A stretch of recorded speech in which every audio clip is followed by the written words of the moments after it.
बिस्मिल्लाहिर्रहमानिर्रहीम। अस्सलाम वालेकुम नाज़रीन, मैं आपका मेज़बान मुशर्रफ यासीन। आप देख रहे हैं हेलो हेल्थ पाकिस्तान। नाज़रीन, हम अपने इस चैनल के ज़रिए आपकी रहनुमाई के लिए मुख्तलिफ़ बीमारियों से मुतल्लिक़ आगाही के लिए प्रोग्राम्स लेकर आपकी खिदमत में हाज़िर होते हैं। इसी सिलसिले में हमारे साथ डॉक्टर फैसल मसूद साहब, जिस तरह पिछली नशिस्त में मौजूद थे, आज भी हमारे साथ मौजूद हैं। उनसे हम आगाही मज़ीद से हासिल करेंगे। उनसे विटामिन डी की अफ़ादियत क्या होती है, जिस तरह पिछले एपिसोड में हमने विटामिन डी से मुतल्लिक़ इनसे बात की डॉक्टर साहब से। आज उसी के तसलसल को आगे हम बढ़ाते हैं कि विटामिन डी की अफ़ादियत क्या है, इंसानी ज़िंदगी के लिए कितना अहम है। इस चीज़ को आगे लेकर चलते हैं। डॉक्टर साहब, पहले तो मैं आपका शुक्रिया अदा करूँगा, आपने कीमती वक्त दिया हमें एक दफ़ा फिर से। लोगों की रहनुमाई के लिए आप माशाल्लाह जिस तरह से हमारे साथ चल रहे हैं, इस ये काबिल तहसीन है। सर, पहले तो ये बताइएगा कि रोज़मर्रा ज़िंदगी में फूड्स और न्यूट्रिशंस का क्या किरदार होता है? अस्सलाम वालेकुम, बिस्मिल्लाहिर्रहमानिर्रहीम। एक तो आपका शुक्रिया, आप जो ये अवामी आगाही के प्रोग्राम करते रहते हैं और मैं हमेशा उसमें हाज़िर हूँ। आपने आज भी मुझे मौका दिया। ये बड़ा ही बेसिक एक टॉपिक है और before coming to bone health हमें पहले तो ये पता होना चाहिए कि ग़िज़ा और खुराक में क्या फ़र्क होता है। हमारे बहुत सारे लोगों को इसका बुनियादी फ़र्क ही नहीं पता। हर वो चीज़ जो हम खा सकते हैं, वो खुराक है। लेकिन उसमें से वो चीज़ जो हमारे जिस्म के लिए कारआमद है, वो ग़िज़ा है। खाने के अमल को जिसके ज़रिए कोई भी चीज़ जिस्म के अंदर हम उतारते हैं, वो खुराक का अमल है। लेकिन उस खुराक को जिस्म जब अपने इस्तेमाल में ला के उससे कोई चीज़ें बनाता है, वो न्यूट्रिशन या नशो-नुमा का अमल कहलाता है। तो हम हर खाने में मसलन हम चाय पी लेते हैं तो उसकी फूड वैल्यू है लेकिन न्यूट्रिशनल वैल्यू नहीं है। तो हम बहुत सारी चीज़ें हैं जिनको कंज़्यूम करते हैं फॉर आवर ओन टेस्ट, लेकिन जब हम उसको बॉडी की यूटिलिटी और इस्तिफ़ादे के लिहाज से पूछते हैं, तो उनमें से बहुत सारी चीज़ें हैं, जिनकी ग़िज़ाई अहमियत इतनी ज़्यादा नहीं है, जितनी खुराक के तौर पर हम या अपनी ज़ुबान के चस्के के लिए तो खा लेते हैं, लेकिन हमारे जिस्म को उसमें से बहुत ज़्यादा जैसे हम ड्रिंक्स पीते हैं, तो ये बहुत ज़्यादा इसका खुराक में अमल है। लेकिन अगर हम न्यूट्रिशनल पॉइंट ऑफ व्यू से देखा जाए, तो ये जिस्म के लिए कोई बहुत कारआमद चीज़ें नहीं है। सो फूड एनी चीज़ व्हिच इज़ एडिबल, हर वो चीज़ जो खाई जा सकती है वो फूड है। जबकि nutrition is the process by which body through food make it usable to body.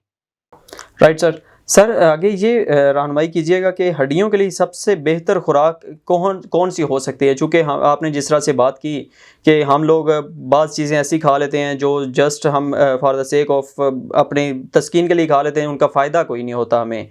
तो बेहतर खुराक कौन-सी हो सकती है हमारे लिए? उसमें हमें पहले बुनियादी तौर पे इसके देखना चाहिए कि हमारी ग़िज़ाएँ कौन-कौन सी हैं। तो हमारी जो फूड्स हैं वो 2 किस्म की होती हैं, एक प्लांट ओरिजिन की होती हैं और एक जो है ना वो एनिमल ओरिजिन की होती हैं। प्लांट रीजन में जितनी भी सब्जियाँ हैं, फ्रूट्स हैं, सैलड्स हैं, ये चीज़ें आ गई ये और इनको हेल्दी फूड्स कहा जाता है जनरली। जबकि एनिमल ओरिजिन की जितनी भी हैं जिसमें गोश्त है, चर्बी है, फिश है, मुर्गा, मछली है, हर वो चीज़ जो जानवर के ओरिजिन से है वो उनको एनिमल ओरिजिन की कहते हैं।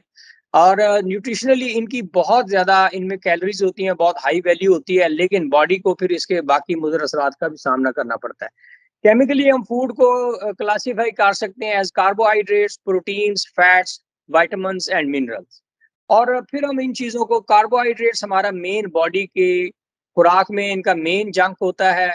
तो हम इसको समझ लें कि 2/3 कार्ब्स होते हैं, 1/3 proteins and fats and vitamins and minerals होते हैं। अमूमन मिनरल्स हमारे बड़े ट्रेस अमाउंट्स में होते हैं और विटामिन्स हैं। तो हमें इस प्रोग्राम के तहत पहले तो पता होना चाहिए कि खुराक किसको कहते हैं, ग़िज़ा किसको कहते हैं और फिर हमारी जो ज़रूरी न्यूट्रिशनल चीज़ें हैं उनमें other than carbohydrate, protein and fats there are vitamins and minerals. Sir, बिल्कुल आपने दुरुस्त फ़रमाया कि हमें पहले पता होना चाहिए कि खुराक क्या होती है और ग़िज़ा क्या होती है। बदकिस्मती से हमारे अब आम तौर पर लोगों को इस तरह के नॉलेज नहीं दिया जाता। हम इंशाल्लाह इस प्लेटफ़ॉर्म से इसी सिलसिले को जारी रखेंगे, लोगों को ये बताएँगे, समझाने की कोशिश करेंगे। आप माशाल्लाह जिस तरह हमारे साथ मौजूद होते हैं, आपका बहुत शुक्रिया कि आप वक़्त देते हैं। आगे सर, मैं आपसे ये पूछना चाहूँगा कि हड्डियाँ क्या होती हैं? इनकी कॉम्पोज़िशन क्या होती है? और जिस्म के लिए, किसी भी जिस्म के लिए, चाहे चाहे वो इंसानी जिस्म हो या फिर कोई और जिस्म हो, तो इसके लिए इनकी ज़रूरत क्या होती है हड्डियों की? जो समझ लीजिए हम कहते हैं ना कि यार ये सिस्टम में उसकी ये बैकबोन है। तो bones are very essential. We are मैं और आप बैठे हैं इस वक़्त बैकबोन पे बैठे हैं। तो बोन्स के बहुत सारे जिस्म में इसके फ़वाइद हैं और इसका अपना एक रोल है। सबसे पहला रोल तो ये है कि हमारी जो शेप है ना बॉडी की, वो बोन्स की मरहून मिन्नत है। अल्लाह ताला ने बोन्स को इसी फंक्शन के लिए बनाया। फिर तो मैकेनिकल सपोर्ट, उसके बाद our body shape, our height, our appearance, ये सारी बोन्स की वजह से है। उसके बाद बोन्स प्लेटफॉर्म देती हैं for the muscles to act. अगर बोन्स ना होते तो हम गोश्त का एक लोथड़ा होते and we could be very very friable. अच्छा, इसके बाद प्रोटेक्शन है। हमारा जो हार्ट है, लंग्स हैं, ये बड़े हसास ऑर्गन्स हैं, ब्रेन है, ये सब जो है ना, ये बोनी वॉल्ट में या बोन के किले में बंद होते हैं। जैसे हमारा खोपड़ी की हड्डी है, उसके अंदर हमारा ब्रेन है। ब्रेन बहुत ही एक नाजुक हिस्सा होता है इंसानी जिस्म का। तो ये इसका हिफाजती रोल है, प्रोटेक्टिव रोल है। फिर उसके बाद बोन्स का रोल आ गया लोकोमोशन में। हमारी मूवमेंट्स हैं, बोन्स से जॉइंट्स बनते हैं। The beauty of life is movement, and the basic role for movement is by joints, and joints are composed by bones। तो जो आ गया, इसके अलावा फिर हमारी बोन जो है ना, इसका हार्मोनल रोल भी है, जैसे जिसमें विटामिन्स आ जाते हैं और मुख्तलिफ हार्मोन्स आ जाते हैं। उसके अलावा हमारी जितनी भी खून बनने का अमल है, जिसे हम हेमेटोपोइसिस कहते हैं, वो जो जो हम छोटी उम्र में होते हैं, वो सारे का सारा हड्डियों के गुद्दों में हो रहा होता है। और बड़ी उम्र के बाद ये हमारा सिर्फ सीने की हड्डी और कूल्हे की हड्डी में रह जाता है। बाकी हिस्सों में खून की बंदिश जो है ना, वो इतनी ज्यादा नहीं रहती। तो हड्डियों का दूसरा रोल है कि हमारी जो खून की पैदावार है, जो खून के खुलिये हैं, उनकी जो पैदाइश गाह है, वो हमारी हड्डियां हैं। तो हमें हड्डियों से कैल्शियम मिलता। कैल्शियम 99% हमारी बॉडी का जो कैल्शियम है, वो हड्डियों में स्टोर है, और 1% सिर्फ हमारी बॉडी यूज करती है। इस कैल्शियम की मिकदार से हमारी हड्डियों की मजबूती और जिस्म की ज़रूरत पूरी होती है। सर कैल्शियम की आपने बात की। कैल्शियम एक अलग से बड़ा वास्ट टॉपिक है। हम इंशाल्लाह इसको आगे अपने किसी एपिसोड में इस पर डिस्कशन करेंगे। लंबी इस पर डिस्कशन ज़रूरी है। आगे मैं आपसे पूछना चाहूँगा कि मिनरल्स और वाइटामिन्स जो इंसानी ज़िंदगी के लिए ज़रूरी हैं, वो कौन से हमारे लिए मुफीद हो सकते हैं? देखिए, ये जो विटामिन्स का मतलब ही वाइटल अमाइन्स, यानी वो चीज़ें जो इंसानी जिस्म के लिए बहुत वाइटल हैं। और ये कोई लाज़मी नहीं कि बहुत बल्क में चाहिए, लेकिन इनकी एक माइनर सी क्वांटिटी हमारे लिए इनफ होती है। बेसलाइन रिक्वायरमेंट है मुख्तलिफ विटामिन्स। मिनरल्स होते हैं, ये ट्रेस एलिमेंट्स होते हैं, ये जो है ना, हमारे जिस्म में बहुत ही मामूली मिकदार में भी हों तो मिनरल्स, जैसे हमारे अंदर सोडियम है, पोटेशियम है, ये मिनरल्स आ जाते हैं। जबकि विटामिन्स हैं, ये विटामिन्स जो है ना, ये जिस्म के डायरेक्ट किसी यूटिलिटी में नहीं आते, लेकिन जितने भी प्रोसेसेस हैं हमारी ग्रोथ के, जिससे हमारी food and nutrition body part का हिस्सा बनती है, that is either facilitated by vitamins और that is either regulated by vitamins. जैसे मैं मिसाल दूंगा कि विटामिन ए हमारी आंखों के लिए बहुत मुफीद है, और विटामिन ई हमारी खून की नालियों के लिए बहुत मुफीद है। विटामिन बी हमारे नर्व्स के लिए बहुत मुफीद है। विटामिन सी हमारे मसूड़ों के लिए, दांतों के लिए और हड्डियों के लिए बहुत मुफीद है। और देन विटामिन डी आ गया, जो कि हम इस प्रोग्राम के तहत मुख्तलिफ औकात में बताते रहते हैं। विटामिन डी का अपना एक बहुत बड़ा प्रोजेक्ट है, सब्जेक्ट है, तो उस पर भी हम बात कर सकते हैं। तो ये विटामिन हमारे जिस्म में ज़्यादातर जो नशो नुमा के प्रोसेस हैं, उनको सुपरवाइज करती हैं, हेल्प करती हैं, या उनको फैसिलिटेट करती हैं। सर आखिर में इसमें मुझसे सा ये गाइड कीजिएगा कि कौन से विटामिन्स हैं जो हड्डियों के लिए ज़्यादा ज़रूरी, चूँकि विटामिन डी की हम स्पेसिफिकली बात कर रहे हैं, तो इससे मुतालिक आप कुछ रहनुमाई कर दीजिएगा।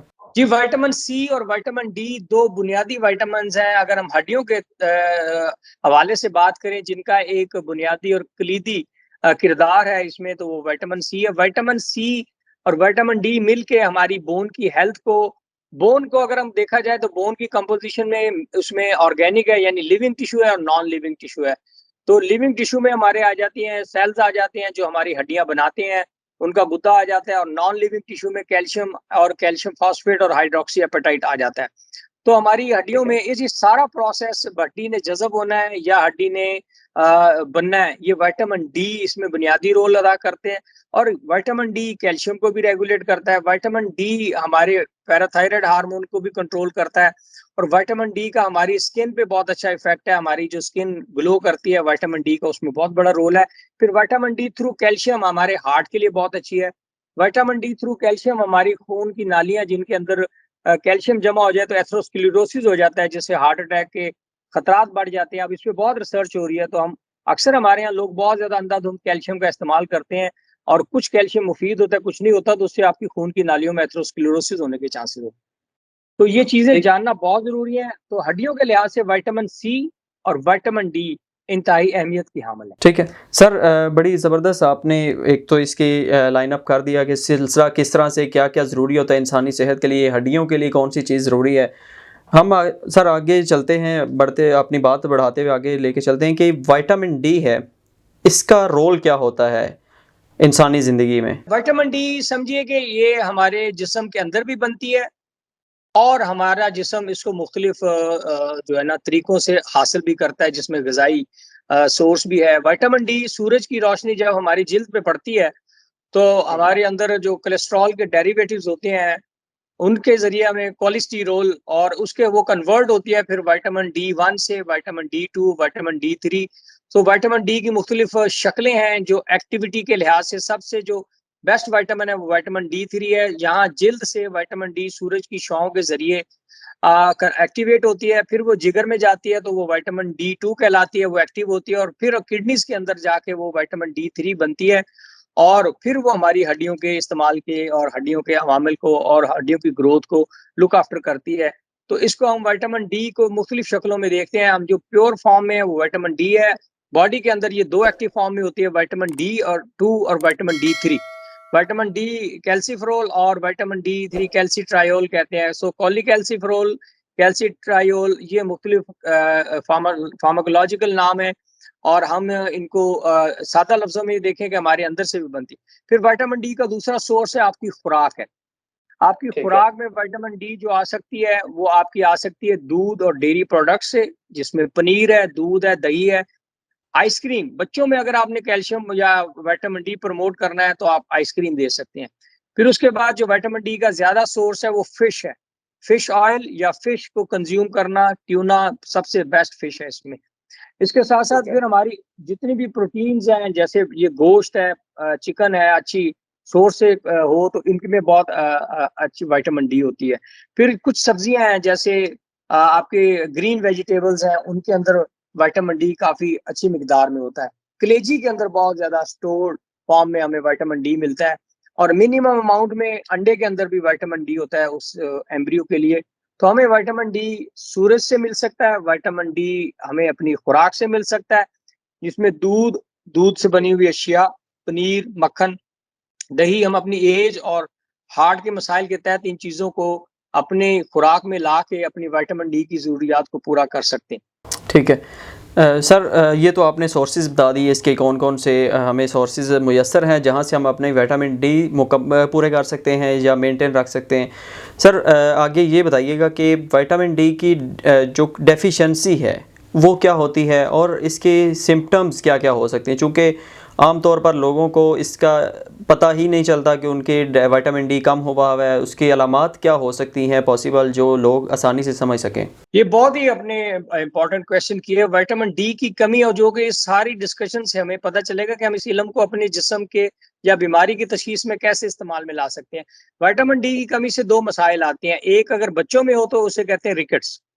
इससे बच्चों की ग्रोथ, बच्चों की हड्डियों का टेढ़ापन, बच्चों के दांतों का बनना, सीने की हड्डी का उभार, तो ये डिफरेंट जो है ना मसाइल आ जाते हैं, जिसमें बच्चों की ग्रोथ, बच्चों की हड्डियाँ टेढ़ी हो जाती हैं, जो है ना टेढ़ापन आ जाता है, या हमारे जो सीने की हड्डी है वो नुमायाँ हो जाती है और हमारे जो माथे की हड्डी है वो नुमायाँ हो जाती है। तो देखने से लगता है कि ये बच्चा नॉर्मल नहीं है। उसके अलावा बच्चे का खाना-पीना, मसल्स के अंदर वीकनेस आ जाती है और जल्दी से आसानी से हड्डियाँ टूटती हैं। तो ये है रिकेट्स। रिकेट्स में अमूमन हमारी हड्डियों में टेढ़ापन, ग्रोथ का कम होना और हड्डियों का नुमायाँ या खराब हो जाना आ जाता है। दूसरी चीज़ है ऑस्टियोमलेशिया। ऑस्टियोमलेशिया जब हम बलूगत के बाद हमारी हड्डियों की बढ़ोतरी का अमल रुक जाता है, तो अगर तब विटामिन डी की कमी हो तो सबसे ज़्यादा हमें हड्डियों में दर्दें आती हैं। मैं एक कॉमन सी अलामत बताता हूँ, जिससे आप घर बैठे अगर आप अपनी जो है ना पिंडली की हड्डी को दबाएँ और अगर हल्के दबाने से उसमें दर्द ना हो, तो आपको विटामिन डी पूरा है। अगर आपको हल्का-सा दबाने से भी वहाँ दर्द महसूस होता है या बैठे-बिठाए उस पिंडली के अंदर हड्डी में दर्द महसूस होता है और दबाने पे ज़्यादा होता है, तो आपको विटामिन डी की कमी हो सकती है। तो ये एक आसान सा क्लिनिकल टेस्ट है जो कि हम अपने घरों में कर सकते हैं। इसके अलावा पट्टों में दुखन, आपका जल्दी थक जाना, आपकी जिल्द का जो ग्लो ना करना, उसके अलावा आपके दाँतों की हेल्थ वो ना रहना, और हड्डियों का आसानी से टूट जाना या सूडो फ्रैक्चर्स कहते हैं, यानी कि कोई बहुत बड़ी चोट भी नहीं होती और उस बंदे में या औरत में या मर्द में जो अपनी एज के हिसाब से काफ़ी ज़्यादा चोट बर्दाश्त कर सकता है, वो उसको बैठे-बिठाए हड्डियाँ क्रैक होना शुरू हो जाती हैं, तो उसको कहते हैं ऑस्टियोमलेशिया। यानी हड्डियों में विटामिन डी की कमी से पैदाशुदा मर्ज़ को ऑस्टियोमलेशिया कहते हैं। ठीक है सर, ये बेहतर हो गया, आपने ये भी मज़ीद इसकी डिटेल्स बताई हैं। इसके लिए लैब टेस्ट, ये तो आपने कुछ अलामात बताई जो हम घर पे अपने वो ऑब्ज़र्व कर सकते हैं बच्चों की, जिस तरह से बताई, या आफ्टर कोई एक नौजवान होता है, बालिग हो जाता है कोई बच्चा, या तो उसकी अलामात आपने बता दी। लेकिन अगर लैब टेस्ट की जानिब हम बढ़ें तो इसका कौन सा लैब टेस्ट है जो इसके लिए मुनासिब होता है? और साथ ही मैं क्वेश्चन ऐड कर दूंगा ताकि हम क्लोजिंग की जानिब बढ़ सकें। डेफिशिएंसी किस लेवल तक हो तो हमें अंदाज़ा हो जाता है कि या हमें फ़ौरन डॉक्टर के पास जाना चाहिए, किस लेवल तक होनी चाहिए हो तो? जी, बहुत अच्छा क्वेश्चन। इसमें कुछ डायरेक्ट टेस्ट हैं। अब हमारे दौर में जब हम पढ़ते थे तो विटामिन डी का लैब टेस्ट नहीं था। अब तो लकीली मार्केट में विटामिन डी का लैब टेस्ट आप करवा सकते हैं। लेकिन ये महँगा टेस्ट होता है, तकरीबन मुख्तलिफ लैबोरेटरीज़ 2 से 5,000 के करीब ये करती है, इसकी प्राइस होती है। तो ये बता देती है कि विटामिन डी का लेवल क्या है। अमूमन 20 से जो है ना 60 तक इसका नॉर्मल रेंज होती है मुख्तलिफ लैब्स की। 60 से ऊपर हमारा जो है ना वो उसमें ज़्यादती का इम्कान आ जाता है और 20 से अगर कम हो तो विटामिन डी की कमी का इम्कान आ जाता है। तो एक तो हम लैब टेस्ट से कर सकते हैं। दूसरा है कि ये महँगा है अगर, तो हम इनडायरेक्ट टेस्ट कर सकते हैं। इनडायरेक्ट टेस्ट में कैल्शियम का लेवल देख लेते हैं। अल्कलाइन फॉस्फेटेज एक टेस्ट होता है जो कि विटामिन डी की कमी से बढ़ जाता है। तो अगर अल्कलाइन फॉस्फेटेज आपका बढ़ा हुआ है तो इसका मतलब है कि इस पेशेंट के अंदर विटामिन डी की कमी हो सकती है। और इस तरह फिर कैल्शियम का लेवल भी अमूमन विटामिन डी की कमी की वजह से लो हो सकता है। तो आपको विटामिन डी की कमी जानने के लिए अलामात होना ज़रूरी है कि उसके अंदर टेढ़ापन बच्चों में, ग्रोथ का रुक जाना, हड्डियों का नुमायाँ हो जाना और बड़ों में हड्डियों में दुखन, पट्ठों में दुखन और आसानी से हड्डियों का टूट जाना, ये अलामत हैं। जब ऐसी अलामत मौजूद हों तो हमें लेबॉरेटरी टेस्ट के ज़रिए या कैल्शियम या अल्कलाइन फॉस्फेटेज या विटामिन डी के डायरेक्ट लेवल को मुहैया किया जा सकता है। डॉक्टर साहब बहुत शुक्रिया, आपने कीमती वक्त दिया। आपकी रहनुमाई इंशाल्लाह हमारे नाज़रीन के लिए बहुत कीमती साबित होगी।